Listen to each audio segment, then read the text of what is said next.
ব্রাহ্মণ ভগবানের খুব প্রিয়, ব্রাহ্মণ এবং গাভী। পরমেশ্বর ভগবান শ্রীকৃষ্ণ বা বিষ্ণু হচ্ছেন ব্রাহ্মণদের আরাধ্য বিগ্রহ। ঋগ্বেদের ঋগ মন্ত্রে উল্লেখ করা হয়েছে যারা প্রকৃতই ব্রাহ্মণ তারা সর্বদা বিষ্ণুর পাদপদ্ম অবলোকন করেন। অং তদ বিষ্ণু পরমং পদম সদা পশ্যন্তি সুরয়। যারা গুণগতভাবে ব্রাহ্মণ তারা কেবল পরমেশ্বর ভগবানের বিষ্ণু রূপেরই আরাধনা করেন, যার অর্থ হচ্ছে কৃষ্ণ, রাম এবং অন্য সমস্ত বিষ্ণু তত্ত্ব।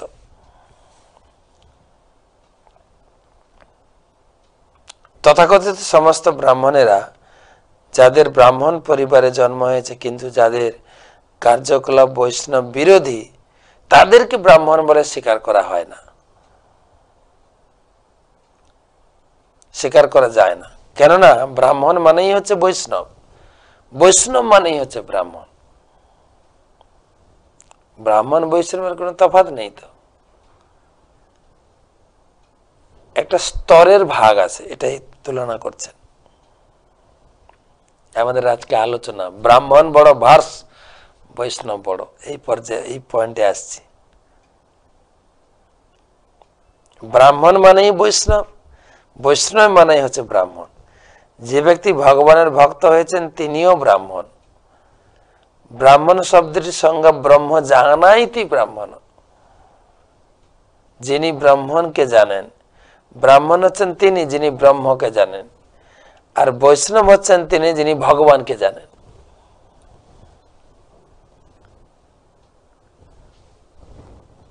কয়েকদিন আগে একটা প্রশ্ন এসেছিল, যিনি বৈষ্ণব তিনি কি ব্রাহ্মণ? অবশ্যই, এখানে প্রতিপাদ্য বিষয়। যদিও বলা হয়েছে ব্রাহ্মণের 9টি গুণ, বৈষ্ণবের 26টি গুণ, কিন্তু ব্রাহ্মণের 9টি গুণের মধ্যে একটি গুণ হচ্ছে আর্জবম, আরেকটি হচ্ছে আস্তিক্য। সে ভগবানের উপাসনা করেন। ব্রহ্ম যাহা নাই তিনি ভগবানের 3টা স্তর, 3 ফেজ বলে। ব্রহ্মেতি পরমাত্মেতি ভগবান ইতি শব্দতে 3 শব্দের দ্বারা ভগবানকে প্রকাশ করা হয়।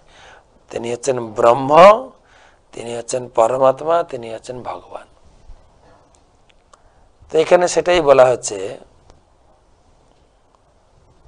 তিনি হচ্ছেন যারা ব্রহ্ম স্বরূপকে জানেন তারা ব্রাহ্মণ, তাহলে ভগবানকে জানেন। আর যারা সর্বশ্রেষ্ঠ ভগবান স্বরূপকে জানেন তারা হচ্ছেন বৈষ্ণব। তো যদি কেউ বৈষ্ণব, শুদ্ধ বৈষ্ণব হতে পারেন, তিনি ব্রাহ্মণ থেকে অনেক ঊর্ধ্বে। আরো বিস্তারিত জানার জন্য একবার ঠাকুর মহাশয়, শিল ভক্তিবিনোদ ঠাকুর মহাশয়ের জীবনীতে দেখা যায় বৈষ্ণব ধর্ম তো প্রায় লুপ্ত হয়ে গেছিল মহাপ্রভু যাওয়ার পরে। শিল ভক্তিবিনোদ ঠাকুর চৈতন্য চরিতামৃত আদি গ্রন্থ পড়ে তিনি বৈষ্ণব ধর্মের পুনরুদ্ধার করেছেন। তখনকার দিনে ব্রাহ্মণ সমাজ তাদের যে সংস্কার পুরো চেঞ্জ হয়ে গেছিল, মদ্য, মাংস, কালী পূজা এইসব নিয়ে চলতেন বৈষ্ণব ধর্মকে। আর বৈষ্ণবরাও একটু ভুল পথে পরিচালিত হয়েছিল, দূষিত হয়ে গেল। 13টা অপসম্প্রদায় এসে বৈষ্ণব ধর্মটাকে একদম নষ্ট করে দিয়েছিল। কিন্তু ভক্তিবিনোদ ঠাকুর শাস্ত্র থেকে, শাস্ত্রের শিক্ষা দৃষ্টান্ত দিয়ে ধীরে ধীরে এই বৈষ্ণব ধর্মকে পুনরুত্থান করলেন। না, বৈষ্ণব ধর্ম কত স্বচ্ছ। আর তার সেই জীবনকালে কিছু ব্রাহ্মণ সমাজ একটা তর্ক বিতর্কের সভা আয়োজন করলেন, যেখানে ঠাকুর মহাশয়কে আমন্ত্রণ করা হয়েছিল সেই সভার প্রধান অতিথি রূপে।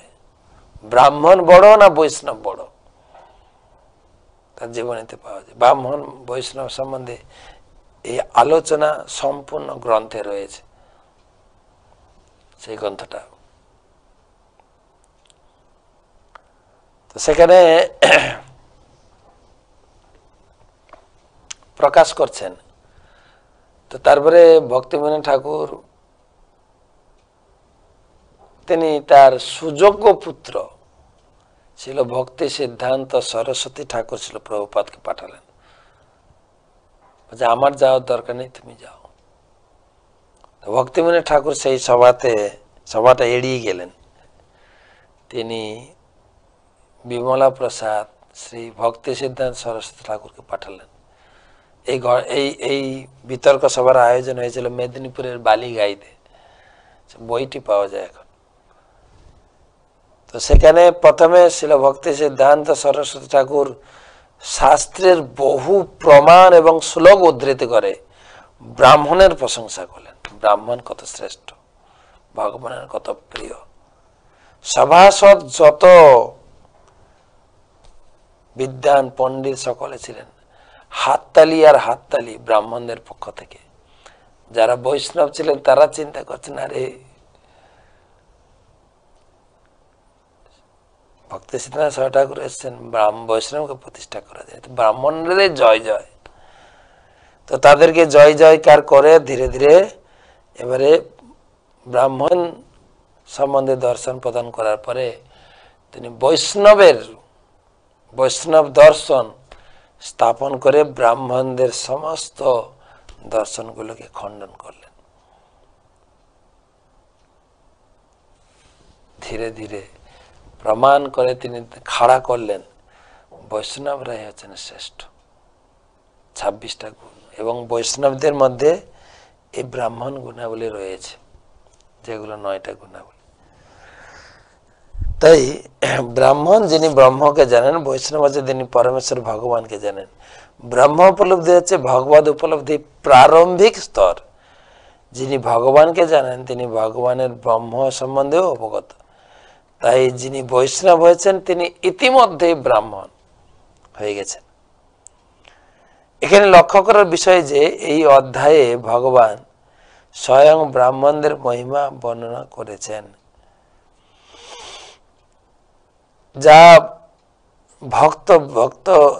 যা তার ভক্ত ব্রাহ্মণ ও বৈষ্ণবদের সম্বন্ধে। তথাকথিত ব্রাহ্মণেরা যাদের ব্রাহ্মণ পরিবারে জন্ম হয়েছে কিন্তু ব্রাহ্মণ গুণাবলী নেই, তাদের সম্বন্ধে যে কথাগুলি বলা হয়েছে ভুলবশত কখনো তা মনে করা উচিত নয়। এখানে ব্রাহ্মণ মানে যিনি ভগবানের পূজা করেন, যিনি ব্রাহ্মণ সম্বন্ধে গুণ অর্জন করেছেন, তিনি ব্রাহ্মণ। ব্রাহ্মণ পরিবারে জন্ম, ব্রাহ্মণের কিছুই কাজ করেন না, বেদ শাস্ত্র গীতা কিছুই জানেন না, তাকে ব্রাহ্মণ বলা আছে না। ভগবান বললেন ব্রাহ্মণ আমার প্রিয়। কোন অর্থে প্রিয়? ব্রাহ্মণ আমার ভক্ত।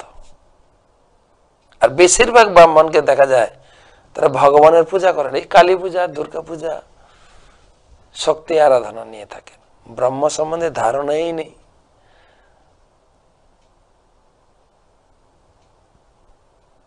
চৈতন্য ভাগবত আদিতে গরুর পুরাণের দৃষ্টান্ত দিয়ে বলা আছে, কলিযুগের ব্রাহ্মণ সকল, কলিযুগের বিপ্র সকল ব্রাহ্মণের ঘরে জন্মিবেক সুজনের হিংসা করিবারে। অন্যান্য যুগে যে সমস্ত অসুররা মারা যাননি তারা ব্রাহ্মণ করে জন্মগ্রহণ করে। কেন না? সুজন বৈষ্ণবের হিংসা করার জন্য। এটা চৈতন্য ভাগবত প্রমাণ শ্লোক। কিন্তু সেক্ষেত্রে আবারও বলা হচ্ছে, ব্রাহ্মণ যদি বৈষ্ণব ধর্ম গ্রহণ করেন, প্রভুপাদ বলেছেন যে সোনার আংটিতে হিরে বসানোর মতো। তাদের জন্মটা তো ব্রাহ্মণ, সংস্কার রয়েছে, তারা যদি ছোট থেকে এই বৈদিক শাস্ত্রের কালচার করে থাকেন, তাদের ধীরে ধীরে সেই সংস্কারে যুক্ত, তাদের এই ভক্ত হতে অনেক সুবিধা। ব্রাহ্মণের, বারে বারে বলছি, ব্রাহ্মণের 9টা গুণের মধ্যে একটা গুণ আছে সমদম তপ শৌচম ক্ষান্তি আর্জবম এবচ। জ্ঞান বিজ্ঞান আস্তিকম। জ্ঞান, তারা গীতা ভাগবতম নিয়মিত পড়বেন, গীতা ভাগবত অনুযায়ী নিজের জীবনকে পরিচালিত করবেন। প্রভুপাদ লিখছেন, তাই বৈষ্ণবদের পূর্ণরূপে যোগ্য হওয়া উচিত। শ্রীমদ্ ভাগবতে বলা হয়েছে কেউ যখন বৈষ্ণব হন তার মধ্যে দেবতাদের সমস্ত গুণাবলী বিকশিত হয়। যস্যাস্তি ভক্তি, ওই শ্লোকে যস্যাস্তি ভক্তি ভগবত কিঞ্চনা সর্বৈ গুণস্তত্র সমাসতে সুরা হরাব ভক্তস্য কুতো মহৎ গুণা মনোরথে না সতী ধাবতী বই। কে যখন বৈষ্ণব ধর্মে আসেন তার ভিতরে সমস্ত বৈষ্ণব গুণাবলী প্রকাশিত হয়।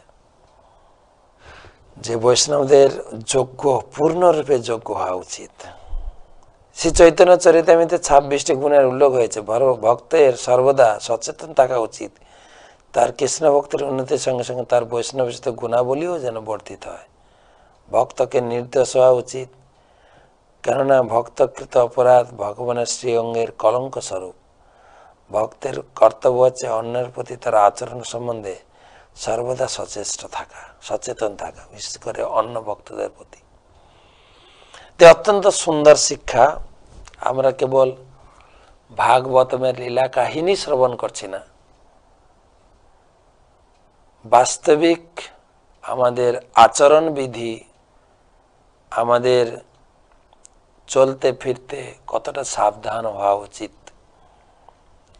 কেননা আমার সঙ্গে জড়িয়ে আছে আমার পরিবার, আমার সঙ্গে জড়িয়ে আছে আমার সোসাইটি, আমার সঙ্গে জড়িয়ে আছে আমার কোম্পানি। যে যেখানে আছি আমরা, সেখানকার মান সম্মান আমি প্রতিনিধিত্ব করছি। ভালো হলে আমার সমগ্র বৈষ্ণব সমাজের নাম, খারাপ হলে সমস্ত বৈষ্ণব সমাজ। তো ততটাই সাবধান, ততটাই সতর্কতা ভাগবতমের এই শিক্ষাটা আমরা পাচ্ছি।